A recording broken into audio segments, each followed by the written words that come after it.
হার জিতের কিছু নেই, আমরা সবাই জিতে গেছি। ডাকসু নির্বাচনের মাধ্যমে জুলাই প্রজন্ম বিজয়ী হয়েছে। আমরা নির্বাচনের আগে যেভাবে ডোর টু ডোর গিয়েছিলাম, আমরা প্রত্যেক শিক্ষার্থীদের ডোর টু ডোর যাওয়ার চেষ্টা করব, তাদের কথা শোনার চেষ্টা করব। আমরা এই মাসে কি কাজ করছি সেই পূর্ণাঙ্গ পরিকল্পনা আমরা আপনাদের সামনে হাজির করব। আমরা এখানে যারা আছি আমরা কমিটমেন্ট দিচ্ছি, ঢাকা বিশ্ববিদ্যালয়ের 40,000 শিক্ষার্থী তাদের ব্যক্তিগত সমস্যা, পারিবারিক সমস্যা, তাদের একাডেমিক সমস্যা, ক্যাম্পাসের বাইরে যে কোনো সমস্যা, ক্যাম্পাসে তার একজন আপন বড় ভাই থাকলে অথবা তার ছোট ভাই থাকলে, বোন থাকলে, যেভাবে সে শেয়ার করে তারা যেন আমাদের সাথে শেয়ার করে এবং আমরা প্রত্যেকটা প্রবলেম আমরা ফেস করতে চাই। একই সাথে আমরা নির্বাচন হওয়ার পর থেকে আমাদের যারা সহযোদ্ধারা ছিল আমরা সবার কাছে যাওয়ার চেষ্টা করেছি, তাদের কথাগুলো শোনার চেষ্টা করেছি। এখানে আমরা কেউ জয় বা পরাজয় হয়নি, হার জিতের কিছু নেই, আমরা সবাই জিতে গেছি। ডাকসু নির্বাচনের মাধ্যমে জুলাই প্রজন্ম বিজয়ী হয়েছে। ডাকসু নির্বাচনের মাধ্যমে শহীদদের আকাঙ্ক্ষা বিজয় হয়েছে এবং ঢাকা বিশ্ববিদ্যালয়ের 40,000 শিক্ষার্থীরা বিজয়ী হয়েছে। তো আমাদের যারা সহযোদ্ধারা আছে তাদের যে ইস্তেহার, তাদের যে প্রত্যাশা, সে প্রত্যাশায় আমরা বাস্তবায়ন করবো। তারা প্রত্যেকে একজন আমাদের উপদেষ্টা হিসাবে কাজ করবে। আমরা একই সাথে ডাকসুর সাবেক যারা প্রতিনিধি ছিল আমরা তাদের সাথে সাক্ষাৎ করছি, তাদের পরামর্শ নিচ্ছি। একই সাথে আমরা বিভিন্ন হলে যাচ্ছি, শিক্ষার্থীদের তাদের প্রত্যাশা, তাদের আকাঙ্ক্ষাগুলো শোনার চেষ্টা করছি। আমরা নির্বাচনের আগে যেভাবে ডোর টু ডোর গিয়েছিলাম আমরা প্রত্যেক শিক্ষার্থীদের ডোর টু ডোর যাওয়ার চেষ্টা করব, তাদের কথাগুলো শোনার চেষ্টা করব। আর আমাদের সম্পাদক যারাই আছেন তারা ইতিমধ্যে এক্সিকিউটিভ প্ল্যান নিয়েছেন, বিস্তারিত পরিকল্পনাগুলো আমরা খুব দ্রুতই আপনাদেরকে জানিয়ে দেব। আমরা এই মাসে কি কাজ করছি সেই পূর্ণাঙ্গ পরিকল্পনা আমরা আপনাদের সামনে হাজির করব। তো সব মিলিয়ে আমরা সবার কাছে দোয়া চাই, সারা দেশের মানুষের কাছে দোয়া চাই, ঢাকা বিশ্ববিদ্যালয়ের শিক্ষার্থীদের কাছে দোয়া চাই। আমরা আশা করছি আমরা যে কমিটমেন্টগুলো দিয়েছি প্রত্যেকটা কমিটমেন্টে আমরা বাস্তবায়ন করবো ইনশাআল্লাহ, এবং এর মাধ্যমে জুলাইয়ের শহীদদের আকাঙ্ক্ষা বাস্তবায়ন হবে, আমাদের শিক্ষার্থীদের যে প্রত্যাশা সেটা বাস্তবায়ন হবে। সবাইকে অসংখ্য ধন্যবাদ। আচ্ছা, স্বাধীন থেকে ধন্যবাদ জানাচ্ছি। সিনিয়র সদস্য কারা আমরা প্রতিনিধি যে 5 জনকে পাঠাবো সে ব্যাপারে প্রথম প্ল্যান ছিল গেজেট আকারে আপনাদেরকে জানাবো।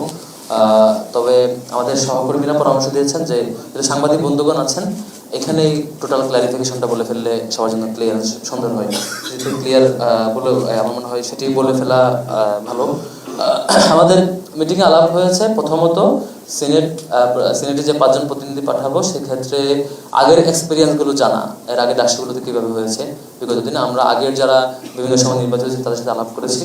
তো সবার আলাপ শুনে যেটা মনে হয়েছে বিশ্ববিদ্যালয়ে যখন একজন শিক্ষার্থী থাকেন তিনি কোন মতের, কোন রাজনৈতিক দলের, কোন চিন্তার, এটা কখনোই ফ্যাক্টর না। ফ্যাক্টর হলো বিশ্ববিদ্যালয় সিদ্ধান্ত গ্রহণে সাধারণত নারী পুরুষ একটা ফ্যাক্টর হয়ে কাজ করে। ধরেন যে ছাত্রীদের হলের এক ধরনের কিছু নীতিমালা ফেস করতে হয়, ছাত্র হলে এক ধরনের কিছু, বা ছাত্রীদের কমন রুম এই কেন্দ্রের কিছু বিষয় থাকে, ছেলেদের আবার আলাদা কিছু বিষয় থাকে। এখানে এই ছাত্র বা ছাত্রী এটা একটা বড় ইস্যু। আর একটা ইস্যু হচ্ছে আবাসিক অনাবাসিক। অর্ধেকের মতো শিক্ষার্থী যারা অনাবাসিক, যারা বাইরে থাকেন এবং হচ্ছে বাসে করে আসেন, এরা হল সংযোগের ফেসিলিটিসটাও পায় না। এবং মানে বলা চলে শুধুমাত্র ওরা বাসে আসা যাওয়া করে নিতেই, আর হলে যারা আবাসিক থাকে তারা হলের একটা হল সংযোগের ফেসিলিটিস পায় কথা বলার। তো এই বিষয়গুলো আমরা বিবেচনায় রেখে আবার যেহেতু 5 জনের একটা লিমিটেশন আছে, 5 জন সংখ্যক প্রতিনিধি আমরা পাঠাতে পারবো, সেখানে টপ 3 অটো থাকছেন বিপিজিএস এজিএস, তাহলে আমার সিলেকশন করার 2 জন মাত্র অপশন। সেখানে আমরা কিভাবে করতে পারি? তো সেখানে আমরা আলাপে যেটা আসছে বা একমত হয়েছে সেটি হচ্ছে যেহেতু সেক্রেটারিয়েট বোর্ডই আছে অর্ধেক, বাকি অর্ধেক হলো জেনারেল মেম্বার, তাহলে আমরা জেনারেল মেম্বার থেকে একজন নিব, সেক্রেটারিয়েট বোর্ড থেকে একজন নিব, এভাবে আলাপ করেছি। এবং সিদ্ধান্ত হয়েছে জেনারেল মেম্বার যেহেতু সবাই জেনারেল মেম্বার, এখানে কম্পারিজন করা কঠিন, তো যিনি বেশি ভোট পেয়েছেন সবচাইতে বেশি সর্বাধিক তাকেই আমরা সিনেটে প্রতিনিধি হিসেবে পাঠাচ্ছি, তিনি হচ্ছে সাজিবুর নাথ তামান্না। আর হচ্ছে সেক্রেটারিয়েট বডিতে কাকে করা যায় সেক্ষেত্রে আলাপ হয়েছে বাকি 4 জন যেহেতু ঠিক হয়ে গেছে, একজন এমন হওয়া দরকার যে একদম এককভাবে বা সবকিছুতে অনাবাসী শিক্ষার্থীদের প্রবলেমগুলোর জন্য তিনি দায়বদ্ধ। তিনি এই বিষয়গুলো দেখবেন, যেহেতু হল সংসদে অলরেডি হলের আবাসিক শিক্ষার্থীর জন্য দেখে অনাবাসী শিক্ষার্থীরা এই দিকে বেশি প্রবলেম ফেস করে। আমরা সকল অনাবাসী শিক্ষার্থী বাস কমিটি তাদের সাথে বসে ওনাদের প্রত্যাশার জায়গায় এটা ছিল যে সব জায়গায় তাদের প্রতিনিধি থাকবে। তো সেই বিবেচনায় এই বড় সংখ্যক শিক্ষার্থীদের প্রতিনিধিত্ব করতে গিয়ে যিনি পরিবহন সম্পাদকে যিনি নির্বাচিত হয়েছেন তাকে আমরা অন্যতম আরেকজন যাতে তাদের প্রতিনিধিত্ব করতে পারে। মোট 5 জন হচ্ছে তিনি আসিফ আব্দুল্লাহ, এই মোট 5 জন সিলেটে থাকবেন। পিপিজিএস এজিএস আর হচ্ছে পরিবহনে যিনি নির্বাচিত হয়েছেন আসিফ আব্দুল্লাহ, জেনারেল মেম্বারে যিনি সর্বোচ্চ ভোট পেয়েছেন সাবিকুল নাথ তামান্না। এই 5 জন হচ্ছে সিলেটে। আমি আশা করি সাংবাদিক বন্ধুদের ক্লিয়ার করতে পেরেছি।